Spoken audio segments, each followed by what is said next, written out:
હવે જુદા જુદા પ્રકારના ડાયોડ, એમાં પહેલો છે ઝેનર ડાયોડ, જે આપણા બોર્ડના સિલેબસમાં નથી, નીટના સિલેબસમાં છે. આ 4 ડાયોડ જે છે ને, એ ડાયોડમાં એક કોમન ક્વેશ્ચન ઘણીવાર પૂછાયા કરતો છે કે કયો ડાયોડ કયા પ્રકારના જોડાણમાં થાય. પીએન જંકશન ડાયોડ આપણે ભણી ગયા, રિવર્સ ને ફોરવર્ડ બંનેમાં યુઝ થાય, બરાબર છે. ઝેનર ડાયોડ એવો છે જે માત્ર ને માત્ર રિવર્સ બાયસમાં જ ઉપયોગ થાય. એના પછી આપણે ભણવાના છે એલઈડી. એલઈડી હંમેશા ફોરવર્ડ બાયસમાં જ યુઝ થાય, બરાબર છે. અમુક લોકોએ નસીબદારો ઝેનર ડાયોડનો પ્રેક્ટિકલ બી પહેલા કરી દીધો છે, બરાબર છે. ઝેનર ડાયોડનો જે પ્રેક્ટિકલ છે એનો ઉપયોગ જે આપણે આના પછી જોવાનો છે. ઝેનર ડાયોડનો રેગ્યુલેટર પાવર સપ્લાય તરીકેનો ઉપયોગ એ છે. તો ઝેનર ડાયોડ જે છે એનું નામ ઝેનર કે ઝેનર નામના વિજ્ઞાનીએ સૌથી પહેલા એનું એક્સપ્લેનેશન આપેલી અથવા સમજૂતી આપેલી. તો નોર્મલી જે ડાયોડ આપણે ભણી ગયા પીએન જંકશન ડાયોડ, તો પીએન જંકશન ડાયોડનો રિવર્સ બાયસમાં આપણા જે પ્રવાહ રચાતો હતો તે શાને લીધે રચાતો હતો? માઇનોરિટી ચાર્જ કેરિયરથી. ઇલેક્ટ્રોન n માંથી p માં નહીં પ્રવેશી શકે, પણ p માંથી n માં પ્રવેશી શકે. પણ p માં પ્રોબ્લેમ એ હતો કે ઇલેક્ટ્રોન જે છે એ માઇનોરિટી ચાર્જ કેરિયર હતા અને એ માઇક્રો એમ્પિયર તમને પ્રવાહ મળતો હતો. માઇક્રો એમ્પિયર પ્રવાહ કઈ કામનો મળે નહીં, નકામો, બરાબર છે, કારણ કે એની વેલ્યુ ઘણી ઓછી. તો એના માટે ઝેનર ડાયોડ છે. તો સામાન્ય ડાયોડ ને ઝેનર ડાયોડમાં ફરક શું? પહેલો તો ઝેનર ડાયોડ જે છે તેનું અંદર ડોપિંગ જે છે એ બહુ ઊંચું કરેલું હોય. જે p પ્રકારનો ને n પ્રકારનો અર્ધવાહક છે એ અર્ધવાહકનું ડોપિંગ એ સામાન્ય કરતા પ્રમાણમાં વધારે કરેલું, બરાબર છે. એટલે હું p પ્લસ ને n પ્લસ લખું, એનો અર્થ એમ થાય કે જે સામાન્ય રેશિયો આપણે રાખતા હતા, આપણું 10:6 છે 1, તો 10 આટલા, તો એના કરતા આપણે એમ કહેવાય કે પ્રમાણ થોડું વધારે રાખવામાં આવે. એ પ્રમાણ વધારે રાખવાથી થાય શું? પ્રમાણ વધારે રાખવાથી થાય શું? તો એમ કે જેમ જેમ તમે શું કહેવાય ડોપિંગ વધારે કરો, p પ્રકારમાં ટ્રાઇવેલેન્ટ, n પ્રકારમાં પેન્ટાવેલેન્ટ, તેમ તેમ ડેપ્રેશન સ્તરની પહોળાઈ ઘટે. તેમ તેમ ડેપ્રેશન સ્તરની પહોળાઈ શું થાય? ઘટે, બરાબર. તો ડેપ્રેશન સ્તરની પહોળાઈ ઘટવાને લીધે શું થવાનું? તો એમ કે ડેપ્રેશન સ્તરની પહોળાઈ ઘટવાને લીધે અહીંયા જેમ કે વિદ્યુત સ્થિતિમાન વિદ્યુત ક્ષેત્ર ઉત્પન્ન થવાનું. E બરાબર V/d, બરાબર છે. તો d નું મૂલ્ય ઘટવાથી E નું મૂલ્ય વધી જાય. એ વધવા પાછળનું રીઝન કયું? આપણે ડોપિંગ વધાર્યું. n પ્રકારના અર્ધવાહક માટે પેન્ટાવેલેન્ટ સુધી વધારો મળ્યો, p પ્રકારના અર્ધવાહક માટે ટ્રાઇવેલેન્ટ સુધી વધારો મળે. ડોપિંગ એટલું બધું કરી દીધું કે જેની ડેપ્રેશન સ્તરની પહોળાઈ એ 10⁻⁷ કે એના કરતા બી ઓછી થઈ ગઈ, બરાબર. તો આનું જેમ કે 4 × 10⁷ વોલ્ટ પર મીટર જેટલું વિદ્યુત ક્ષેત્ર ઉત્પન્ન થઈ જાય. ક્યાં? અહીંયા જંકશન પર, જે આપણે ભણી ચૂક્યા છે. સામાન્ય ડાયોડમાં બી આપણે જોઈ ગયા છે. શું થતું હતું સામાન્ય ડાયોડમાં બી? કે અહીંયા પોઝિટિવ આવતા હતા, અહીંયા નેગેટિવ આવે. હે? તો આ દિશામાં આપણને વિદ્યુત ક્ષેત્ર જંકશન પર મળતું હતું. હવે જંકશન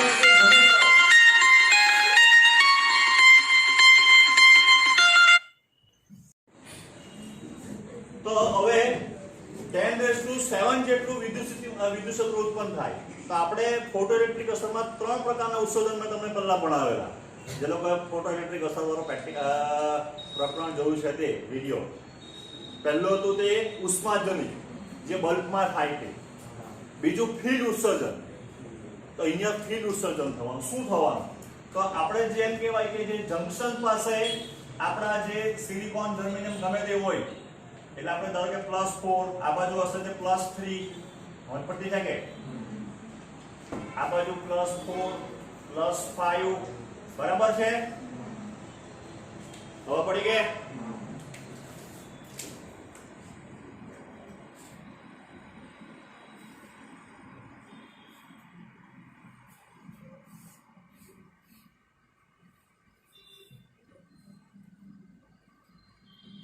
આ જે જંકશન પાસે જે ડેપ્રેશન સ્તરમાં જે લોકો આવેલા છે સહસંયોગ બંધ, તો એમાં રહેલા ઇલેક્ટ્રોન જે છે એ એમાં રહેલા ઇલેક્ટ્રોન પર આ વિદ્યુત ક્ષેત્ર બળ લગાડવાનું, પ્રબળ બળ લગાડવાનું, બરાબર છે.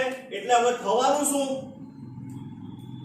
તો આપણે જે ફિલ્ડ ઉત્સર્જન બની ગયા, ફિલ્ડ ઉત્સર્જનમાં શું આવે, કારણ કે 10⁷ 10⁹ વોલ્ટ પર મીટર જેટલો વિદ્યુત સ્થિતિમાનનો તફાવત કે વિદ્યુત ક્ષેત્ર લાગુ પાડવામાં આવે ત્યારે ઇલેક્ટ્રોન જે છે તે બંધમાંથી નીકળી જાય, તો એને ફિલ્ડ ઉત્સર્જન કહેવાય, જે આપણે હર્ટ્ઝના પ્રયોગમાં બી આવતું હતું, બરાબર. તો હવે આપણે એમ કહી શકાય કે અહીંયા કે આ બધા જ આમાં ઇલેક્ટ્રોન છે એ બધા ઇલેક્ટ્રોન પેલા તો હતા જ, જે પહેલેથી ઓલરેડી મુક્ત થઈ ગયા હતા એ તો હતા જ, પણ એ લોકોનો પ્રોબ્લેમ શું હતો, બિચારા માઇનોરિટીમાં હતા. પણ આટલું બધું વિદ્યુત ક્ષેત્ર ઉત્પન્ન થવાને કારણે શું થાય, તો અહીંયા સંયોજક બંધ મોટા પ્રમાણમાં તૂટે, મોટા પ્રમાણમાં શું થાય, તૂટે, ને મોટા પ્રમાણમાં તૂટવાને લીધે શું થાય, તો હવે ગતિ કરવામાં આવે, બરાબર. આપણે હવે શું કરેલું હોય, તો આપણે આને રિવર્સ બાયસમાં જોઈન્ટ કરવું પડે, બરાબર. તો રિવર્સ બાયસમાં જોઈન્ટ કરો, આ રિવર્સ બાયસમાં જોઈન્ટ, બરાબર. ધારો કે અહીંયા હું પ્રવાહ મીટર મૂકો એટલે કે મિલીમીટર, હવે શું થવાનું ખબર, અહીંયા ઓછો વોલ્ટેજ બી હોય, બરાબર. એટલે બહારનું વિદ્યુત ક્ષેત્ર બી હજુ આમ જ આવવાનું, કારણ કે અહીંયા પ્લસ આવવાનું, અહીંયા માઈનસ આવવાનું, બરાબર. પ્રોબ્લેમ પેલામાં શું પડતો હતો, પીએન સાદા પીએન જંકશન ડાયોડમાં, કે જ્યારે બ્રેકડાઉન થતું હતું ત્યારે પી માંના ઇલેક્ટ્રોન એન તરફ જવા માંડતા હતા, પણ પ્રોબ્લેમ એ હતો કે પી માં ઇલેક્ટ્રોન જ ઓછા હતા, એટલે આપણને પ્રવાહ માઇક્રો એમ્પિયર ક્રમનો મળતો. પણ હવે ઓછા વોલ્ટેજ બી શું થાય, કારણ કે અહીંયા ડેપ્રેશન સ્તરની પહોળાઈ ઘટી જવાને લીધે ડેપ્રેશન સ્તર અહીંયા જે રચાતું હતું, અહીંયા વિદ્યુત ક્ષેત્રનું મૂલ્ય ઘણું ઊંચું રચાય, એના લીધે શું થાય, તો ઇલેક્ટ્રોન જે છે એ બંધમાંથી નીકળી જાય, એટલે પુષ્કળ પ્રમાણમાં અહીંયા ઇલેક્ટ્રોનનું શું થાય, કારણ કે ઉત્સર્જન થાય, પછી એ પી પ્રકારનો હોય કે પછી એ એન પ્રકારનો. અહીંયા આ વિસ્તારમાં ઇલેક્ટ્રોનનું શું થાય, પુષ્કળ પ્રમાણમાં ઉત્સર્જન થાય, તો એમ, કારણ કે વિદ્યુત ક્ષેત્ર એટલું પ્રબળ ઉત્પન્ન થઈ ગયું, બરાબર. હવે વિદ્યુત ક્ષેત્ર કઈ બાજુ છે, આ બાજુ, તો ઇલેક્ટ્રોન પર બળ કઈ બાજુ લાગવાનું, એની વિરુદ્ધ દિશામાં, એટલે બધા ઇલેક્ટ્રોન નીકળી પડે આ બાજુ, આમ, એની વિરુદ્ધ દિશામાં આપણને પ્રવાહ મળે. એ પ્રવાહ કયા ક્રમનો થઈ જાય, મિલી એમ્પિયર ક્રમ. જે માઇક્રોમાં મળતો હતો રિવર્સ બાયસમાં, એ મિલી એમ્પિયરમાં થઈ જાય. એનું રીઝન કયું, અહીંયા ઇલેક્ટ્રોન પુષ્કળ પ્રમાણમાં ઉત્પત્તિ થઈ, એટલે આપણે જ્યારે ચેપ્ટર સ્ટાર્ટ કરેલું ત્યારે આપણે એવું બોલેલા, ઇલેક્ટ્રોનની ઉત્પત્તિ બી આપણા હાથમાં હોય. વાહકમાં ઇલેક્ટ્રોન ઉત્પત્તિ આપણા હાથમાં હોતી નથી. વાહકમાં તાંબુ, કોપર, બધામાં એલ્યુમિનિયમ, એમાં જેટલી સંખ્યા ગણતા એટલી જ સંખ્યા ગણતા રહે. અહીંયા તો એની ઉત્પત્તિ બી આપણા હાથમાં. આપણે એવું વિદ્યુત ક્ષેત્ર ઉત્પન્ન કર્યું, એટલું ડોપિંગ કર્યું કે વિદ્યુત ક્ષેત્ર ઉત્પન્ન થવાના લીધે શું થયું, એમ કે અહીંયા એટલું મોટું વિદ્યુત ક્ષેત્ર રચાયું કે જે સંયોજકમાંથી ઇલેક્ટ્રોનને ખેંચી કાઢે, એટલે નંબર ઓફ ઇલેક્ટ્રોન વધી ગયા, ને એ નંબર વધારે ઇલેક્ટ્રોન, પુષ્કળ પ્રમાણમાં ઇલેક્ટ્રોન ગતિ કરવા માંડે, તો એને કારણે જે પ્રવાહ રચાય, એ પ્રવાહનું જે આપણને સાદા પીએન જંકશન ડાયોડમાં માઇક્રો એમ્પિયર ક્રમ હતું, તેમાં મિલી એમ્પિયર, બરાબર છે. આ ડોપિંગ વધારવા માટેનું રીઝન શું હતું, પહેલું એક રીઝન હતું કે અહીંયા મોટું વિદ્યુત ક્ષેત્ર ઉત્પન્ન કરી શકાય અને ઇલેક્ટ્રોન જે છે મોટા પ્રમાણમાં ઉત્પન્ન કરી શકાય. બીજું રીઝન એ હતું કે ઓછા વોલ્ટેજ બી બ્રેકડાઉન કરશે, 4 કે તેના કરતા ઓછા વોલ્ટેજ બ્રેકડાઉન થાય જો ડોપિંગ વધારો તો. જે લોકો રિવર્સ બાયસનો પ્રેક્ટિકલ કર્યો છે પીએન જંકશનમાં, તે લોકો જોયું છે કે 8, 9, 10, 12 પછી કંઈક પ્રવાહ મળે, તે પાછો માઇક્રો એમ્પિયર ક્રમ, બરાબર. તો આ તો 4 વોલ્ટ કરતા બી એના કરતા ઓછા વોલ્ટેજ માટે બી શું થાય, પ્રવાહ મળતો થઈ જાય, ને તે બી પાછો કયો, કેમ કે મિલી એમ્પિયર. જો આ રીતે બ્રેકડાઉન થાય, જે અત્યારે આપણે જોઈ ગયા કે અશુદ્ધિનું પ્રમાણ ઘણું બધું વધારવાથી, ડોપિંગનું પ્રમાણ ઘણું બધું વધારવાથી ડેપ્રેશન સ્તરની પહોળાઈ એટલી બધી ઘટી જાય કે જેને લીધે જંકશન પર વિદ્યુત ક્ષેત્રનું મૂલ્ય લીધે જંકશનમાં જે એટલે ડેપ્રેશન સ્તરની જંકશનની આજુબાજુ જે બધા બંધોમાંથી ઇલેક્ટ્રોન તૂટે અને પુષ્કળ પ્રમાણમાં ઇલેક્ટ્રોન તૂટી એ જો સર્કિટમાં પરિપથમાં ફરતા થઈ જાય, તો આને ઝેનર બ્રેકડાઉન કહેવાય. એને શું કહેવાય, ઝેનર બ્રેકડાઉન. ને આ ઝેનર બ્રેકડાઉન પછી જ આ ડાયોડનું નામ ઝેનર ડાયોડ પડેલું છે. સમજ પડી ગયા?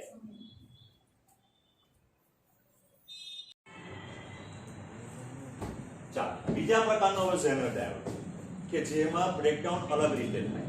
અલગ રીતે એટલે કે જેમાં 6 વોલ્ટ કે એના કરતા વધારે વોલ્ટેજ બ્રેકડાઉન થાય.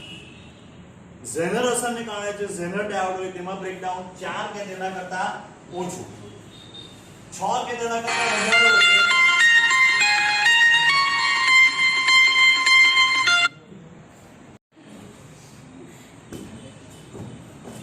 6 કે એના કરતા વધારે જો વોલ્ટેજ માટે બ્રેકડાઉન થાય તો એને એવલેન્સ બ્રેકડાઉન કહેવાય.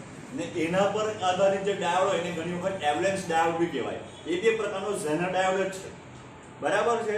6 કે તેના કરતા વધારે હોય તો 4 અને 6 ની વચ્ચે શું? તો 4 અને 6 ની વચ્ચે કાં તો ઝેનર અસર બી હોય કાં તો એવલેન્સ અસર બી હોય.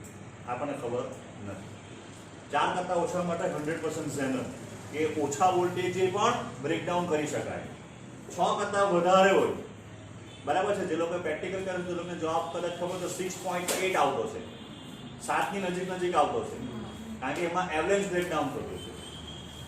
બરાબર કે 6 કરતા વધારે વોલ્ટેજ એટલે કે થોડા ઊંચા વોલ્ટેજે બ્રેકડાઉન કરે તો ત્યારે જે આપણે કહેવાય કે બ્રેકડાઉન થાય તો જે અસર છે તે એવલેન્સ અસર કહેવાય. એવલેન્સ અસર જે છે એ ઝેનર કરતા સેજ જુદી છે, અને એમાં બી પ્રવાહ તો મિલી એમ્પિયર કરનો જ મળતો છે ને એની બી રિવર્સ બાયસમાં જ જોડાય. હવે શું થાય તો જો અહીંયા આપણે આગળ જોઈ ગયા તે પ્રમાણે જે અશુદ્ધિનું પ્રમાણ જે છે એ નોર્મલ જે ડાયોડ હતો તેના કરતા વધારે હોય, પણ ઝેનર અસર પર જે કામ કરતો હતો આગળ જે આપણે ઝેનર ડાયોડ જોઈ ગયા એના કરતા ઓછું હોય. તો અશુદ્ધિનું પ્રમાણ ઘટાડવામાં આવે તો ડેપ્રેશન સ્તરની પહોળાઈ વધે. ડેપ્રેશન સ્તરની પહોળાઈ વધે એટલે E બરાબર V/D. જો D નું મૂલ્ય વધે, અહીંયા ડેપ્રેશન સ્તરની પહોળાઈ વધે તો વિદ્યુત ક્ષેત્રનું મૂલ્ય ઘટી જાય, એટલે ઝેનર બ્રેકડાઉન થાય નહીં. પણ હવે શું થાય તો એક તો વિદ્યુત ક્ષેત્ર અહીંયા હતું અંદરનું, બરાબર છે. આપણે 6 વોલ્ટ જેટલું ઊંચું વિદ્યુત સ્થિતિમાન તફાવત લાગુ પાડીને ફરી પાછું આ દિશામાં વિદ્યુત ક્ષેત્ર લાગુ પાડ્યું, એટલે પરિણામી વિદ્યુત ક્ષેત્ર જે છે તે આ દિશામાં ઉત્પન્ન થયું. બરાબર છે. તો હવે આ બંને જે વિસ્તાર છે, ભલે p માં ઇલેક્ટ્રોન જે છે એ ઇલેક્ટ્રોન માઇનોરિટીમાં છે પણ છે તો ખરા. બરાબર છે. એ જ પ્રમાણે p માં ઇલેક્ટ્રોન છે, ભલે માઇનોરિટીમાં છે પણ છે. અહીંયા બી ઇલેક્ટ્રોન ખરા ડેપ્રેશન સ્તરમાં પણ. તો એ ઇલેક્ટ્રોન આ વિદ્યુત ક્ષેત્રની અસર હેઠળ શું થાય? પ્રવેગિત થાય. એ પ્રવેગિત થતા થતા પાછા કેવા આવે? અમુક લોકો હોય ખબર છે પોતે તો ફરખડવા નીકળે, બીજાને બી બહાર ફોન મારે, ટી ચાલ ચાલ, બરાબર. પછી વાંચે આગળ ચાલ ચાલ. તો આ લોકો પ્રવેગિત થતા ઇલેક્ટ્રોન જે છે એ બીજા ઇલેક્ટ્રોન જે ખરેખર કાં છે સંયોજક બંધની અંદર છે તો એની સાથે બી અથડાય, સંઘાત કરે, કોલિઝન કરે ને એની ઉર્જા આપતા જાય. જેવી ઉર્જા મળે એટલે એ લોકો બી કેવા થાય? મુક્ત થઈ જાય. એટલે 1 से भले 2, 2 से भले 4, 4 से भले 16. એક બોબેને કટોઈ જાય ને, બરાબર. એટલે એક અથડાય એટલે પેલા બીજા એકને કાઢે. એ બે પ્રવેગિત થવાના, કારણ કે વિદ્યુત ક્ષેત્ર સતત લાગુ પડેલા છે.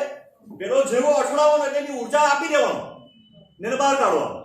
પેલો બહાર આવું તો થઈ જ હોય કે આનો રાધો જોતો જ હોય, કોઈ બોલાવે એને, પણ થોડીક ઉર્જા ઘટતી હોય એટલે પેલો એ ઇલેક્ટ્રોન એને આપે એટલે બહાર નીકળી ગયા. બહાર નીકળે તો હજુ વિદ્યુત ક્ષેત્ર તો છે જ પાછું, એટલે પાછા બંને પ્રવેગિત થાય. એ બંને પ્રવેગિત બીજા બેને બહાર કાઢે. એમ કરતા કરતા થોડાક જ સમયની અંદર શું થાય તો એમ કે આ આપણો જે ડેપ્રેશન સ્તર હતું તે અને p પ્રકારના અર્ધવાહકમાં મોટા પ્રમાણમાં ઇવન n માં બી, એટલે આખા ડાયોડમાં શું થાય તો એમ કે ઇલેક્ટ્રોન આપણને વધારે મળે. ઇલેક્ટ્રોન જે છે એ અહીંયા આ દિશામાં ગતિ કરવા માંડે તો એને અનુરૂપ આપણને પ્રવાહ મળે. જો આ રીતે બ્રેકડાઉન થાય, બ્રેકડાઉન થવું એટલે શું? તો બ્રેકડાઉન થવું એટલે સાદી ભાષામાં મોટા પ્રમાણમાં ઇલેક્ટ્રોન, પુષ્કળ પ્રમાણમાં ઇલેક્ટ્રોનનું ઉત્પાદન થવું. એકલા ઇલેક્ટ્રોન નહીં, સાથે હોલ બી ઉત્પન્ન થાય.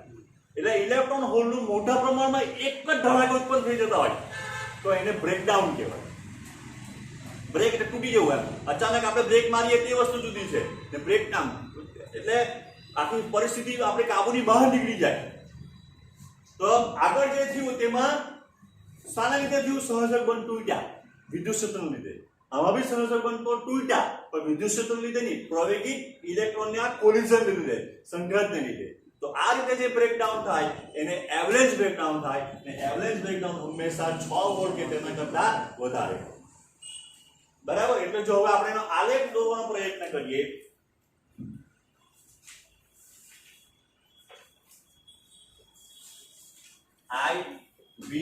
I કયામાં આવશે?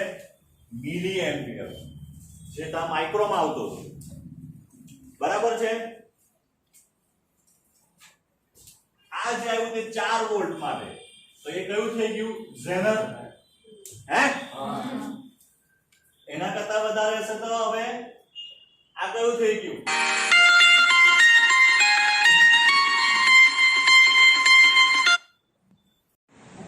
તો હવે એના કરતા આ 6 કે તેના કરતા વધારે માટે તો એ થઈ ગયું એવલેન્ચ બ્રેકડાઉન. હા, બરાબર છે. શું થઈ ગયું? Avalanche breakdown. બરાબર. બંને આપણને ત્રીજા ચરણમાં મળે, કારણ કે આપણે રિવર્સ બાયસમાં જોઈ ગયા છે કે વોલ્ટેજ ને પ્રવાહ બંને આપણે માઈનસ લઈએ, જે સાદા પીએન જંકશન ડાયોડ છે તેમાં પણ જોઈ લે.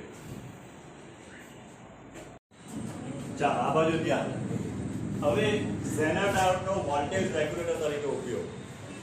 તો વોલ્ટેજ રેગ્યુલેટર એટલે શું? તો આઉટપુટ વોલ્ટેજ અથવા વોલ્ટેજ અચળ. ઘણા બધા એવા પરિબળો છે અથવા ઘણા બધા ઇન્સ્ટ્રુમેન્ટ એવા છે કે જેમાં જરાક પણ વોલ્ટેજનો ફેરફાર થાય તે પરવડે નહીં. એને ઇનપુટમાં 5 વોલ્ટ આપવો હોય તો 5 જ મળવો જોઈએ, 5 કરતા ઓછા બી ન હોય અને વધવા બી નહીં જોઈએ. તો ઘણા બધી એટલે એવો જે પાવર સપ્લાય આવે, આપણે તો તમે જો મેં તમને કીધેલું આગળ બી વિડીયોમાં બી તમને કીધેલું મેં કે તમારી ઘરે જે મીટર હોય એ મીટરને જોજો. તેમાં તમારે ઘરમાં અત્યારે કેટલા વોલ્ટેજ જતા છે, કેટલો પાવર જતો છે, કેટલો કરંટ જતો છે, એ બધું બતાવતા હોય. તો એ વોલ્ટેજ તમે જો ફ્લક્ચ્યુએશન થયા કરે, 240, 220, 260, 200 એવું. બરાબર છે. એટલે ઘણી વખત આપણા ઘરમાં બધા અમુક સાધનો ઉડી જાય. તો અમુક જે ડીસી પર ચાલતા છે, ધારો કે કોઈ સાધન છે 5 વોલ્ટ પર ચાલતું છે, તો એને 5 વોલ્ટ જ મળવો જોઈએ. ઘટે તો બી નહીં ચાલે ને વધે તો બી નહીં ચાલે. તો વોલ્ટેજ રેગ્યુલેટરનો અર્થ એમ થાય કે એનો આઉટપુટ વોલ્ટેજ જે છે અથવા એનો વોલ્ટેજ અચળ રહેવો. ઝેનર ડાયોડની લાક્ષણિકતા શું છે કે આપણે જ્યારે એનો આલેખ દોર્યો આ બ્રેકડાઉન થયું. તો ઝેનર ડાયોડ એકવાર બ્રેકડાઉનમાં જતો રહી પછી શું થાય ખબર? એના બે છેડા વચ્ચે વિદ્યુત સ્થિતિમાનનો તફાવત અચળ થઈ જાય. જે લોકો પ્રેક્ટિકલ કર્યો છે તેને ખબર છે. પ્રવાહ ગમે એટલો વધતો જાય તો વિદ્યુત સ્થિતિમાન તફાવત બેના બે છેડા વચ્ચે અચળ થઈ જાય. પણ ક્યારે? ડાયોડ બ્રેકડાઉનમાં જતો રહેવો જોઈએ. ડાયોડ કેવો જવો જોઈએ? બ્રેકડાઉનમાં. તો હવે આપણે એમ કહી શકાય એનો ઉપયોગ કરીને આપણે એક પરિબળ બનાવી શકીએ. આ બેની વચ્ચે આપણો અનરેગ્યુલેટેડ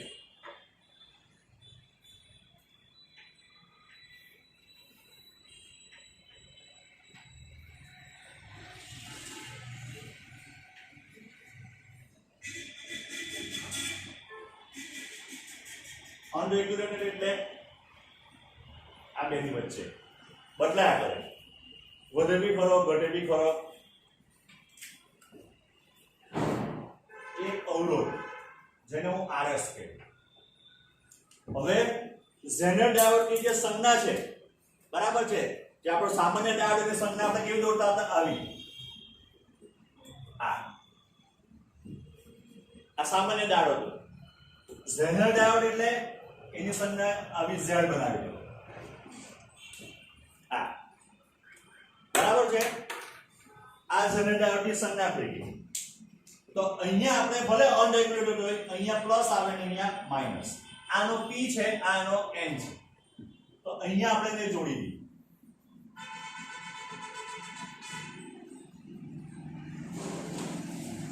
બરાબર. જે આપણે આઉટપુટ વાપરવાના છે, જેમાં ધારો કે RL આપણો એક પંખો છે, બરાબર છે, કોઈ બલ્બ છે, મોબાઈલ ફોન છે, ગમે તે જ્યાં આપણે એનો ઉપયોગ કરવાના છે. એટલે આપણો જે આઉટપુટ છે એ આ બેની વચ્ચે છે. ધારો કે આપણે એમ કહેવાય કે આ જે ઝેનર ડાયોડ છે એનો બ્રેકડાઉન વોલ્ટેજ 5 વોલ્ટ છે. એનો બ્રેકડાઉન વોલ્ટેજ કેટલો છે? 5 વોલ્ટ છે. બરાબર છે. તો હવે શું થાય? તો હંમેશા જ્યારે ડાયોડ બ્રેકડાઉનમાં હોય તો આ ઝેનર ડાયોડના બે છેડા વચ્ચે વિદ્યુત સ્થિતિમાન તફાવત કેટલો આવે? એના બ્રેકડાઉન જેટલો જ આવ્યું. એનો વોલ્ટેજ કેવો થઈ જાય? અચળ થઈ જાય. પ્રવાહ ગમે એટલો વધે પણ વોલ્ટેજ એનો અચળ થઈ જાય. હવે બરાબર સમજજો. ધારો કે મેં અહીંયા 12 વોલ્ટ આવ્યા, આ બેની વચ્ચે કેટલા આવ્યા? 12 વોલ્ટ. તે 12 વોલ્ટ આ બેની વચ્ચે વહેંચાઈ જવાના. 12 વોલ્ટને અનુરૂપ પ્રવાહમાંથી પસાર થવાનો. 12 માંથી 5 વોલ્ટ આ બેની વચ્ચે જ આવે. એટલે આ બેની વચ્ચે 5 વોલ્ટ એટલે અહીંયા બી 5 વોલ્ટ. તો બાકીના 60 વોલ્ટ કઈ ગયા? આ બેની વચ્ચે. બરાબર છે? માની લે કે 14 વોલ્ટ થઈ ગયા 12 ના. તો બી અહીંયા 5 જ આવે. બરાબર છે? અહીંયા કેટલા થઈ જવાના? 9 વોલ્ટ. પ્રવાહ ગમે એટલો વધે તો શું થાય? પ્રવાહ વધવાથી ઝેનર ડાયોડના બે છેડા વચ્ચે વિદ્યુત સ્થિતિમાન તફાવત વધતો નથી. ડાયોડ બ્રેકડાઉન સ્થિતિમાં હોય તો હવે ધારો કે ઘટીને 8 વોલ્ટ થઈ ગયા તો બી 5 તો અહીંયા જ. બરાબર છે? અહીંયા 3 વોલ્ટ આવે. આપણા આ બે વચ્ચે તો કંઈ ગણતા જ નથી. હવે ઘટીને 4 વોલ્ટ થઈ ગયા તો સર્કિટ ફ્લોપ થઈ ગઈ. કારણ કે આ બ્રેકડાઉન વોલ્ટેજ કરતા ઓછો વોલ્ટેજ અહીંયા આવી. બરાબર છે? એટલે એનો એક વસ્તુ તો નક્કી છે કે અહીંયા વોલ્ટેજ વધઘટ થાય તો ઘટીને બ્રેકડાઉન વોલ્ટેજ કરતા ઓછો તો થવો જોઈએ, એના જેટલો બી થવો જોઈએ, એના કરતા વધારે જ રહેવો જોઈએ. ધારો કે 6 હોય તો બી જો સમજ જાય કે અહીંયા 5 ને અહીંયા 1. બરાબર છે? એટલે વોલ્ટેજની જે વધઘટ જે થાય એ આરએસ ના બે છેડા વચ્ચે થાય. ડાયોડના બે છેડા વચ્ચે વિદ્યુત સ્થિતિમાન તફાવત કેવો રહે? અચળ. તો આ રીતે આપણે એમ કહી શકાય કે ઝેનર ડાયોડની મદદથી આપણે વોલ્ટેજ રેગ્યુલેટર બનાવી શકીએ કે જે આપણને કોઈ ચોક્કસ વોલ્ટનો ડાયોડ આપે તે ઝેનર ડાયોડ.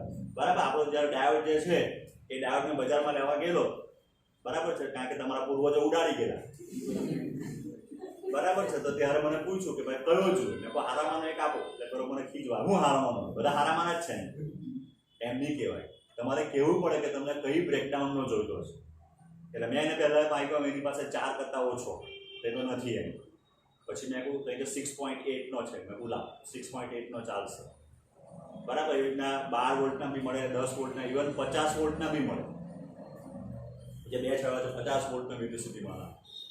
બરાબર? એટલે આપણો ડાયોડ જે મેં લાવો છો મને ખબર છે 6.8 નો બ્રેકડાઉન છે. એટલે તમારો જવાબ 6.8 આવતો જ છે. મેં પોતે બી ચેક કરતો છે. બરાબર? જ્યાં પ્રેક્ટિકલ કરો ત્યાં જોજો, જે લોકો કરી દીધું તે લોકો હવે પાછા જોજો કે અમારે એટલો જવાબ, એટલે 7 ની આજુબાજુ જવાબ આવતો છે કે હવે આલે એક ડ્રો કરે ત્યાં. અથવા તમને દેખાશે કે જ્યારે તમે વધારતા જાઓ 6.4 કરો ત્યારે પ્રવાહ 2 મિલી એમ્પિયર હોય, 6.6 કરો તો પ્રવાહ 4 મિલી એમ્પિયર, અને 6.8 તો પ્રવાહ 50 મિલી એમ્પિયર થઈ જશે. કાંટો બહાર નીકળી જાય કદાચ જરૂરી બની શકે.